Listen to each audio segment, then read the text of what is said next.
Hi friends, welcome back. இந்த prawn வாங்கினீங்கன்னா ஒரு தடவை இந்த மாதிரி ப்ரான் தொக்கு செஞ்சு பாருங்கள். ஒயிட் ரைஸ், சப்பாத்தி, டிஃபன் கூடலாம் சாப்பிடும்போது சூப்பராக இருக்கும்.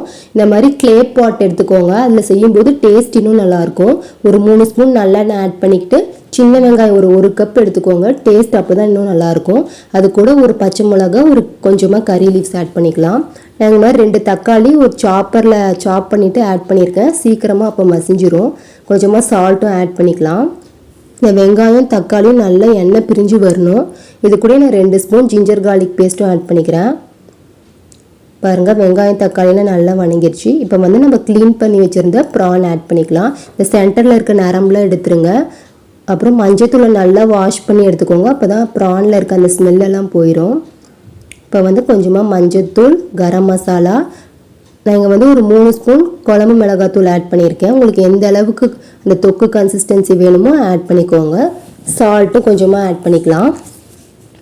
ப்ரான்லேயே நிறைய தண்ணி விடும். கொஞ்சமாக நான் தண்ணி ஆட் பண்ணிக்கிட்டு மூடி வச்சுக்கலாம். பாருங்கள், ப்ரான்லேயே நிறைய தண்ணி இருக்குது. இதெல்லாம் நல்லா சுண்டுட்டோம். உங்களுக்கு எந்த அளவுக்கு கன்சிஸ்டன்சி வேணுமோ, ட்ரையாக வேணும்னா இன்னும் ட்ரை பண்ணிக்கலாம். கடைசியாக கொஞ்சமாக மிளகுத்தூள், அப்புறம் ஒரு கை கொத்தமல்லி தழை போட்டு ஆஃப் பண்ணிக்கோங்க. நீங்கள் ஒயிட் ரைஸ் கூட வச்சு சாப்பிட்டு பாருங்கள், சூப்பராக இருக்கும் டேஸ்ட்டு. நீங்களும் செஞ்சு பார்த்துட்டு எப்படி இருக்குன்னு சொல்லுங்கள். தேங்க்ஸ் ஃபார் வாட்சிங்.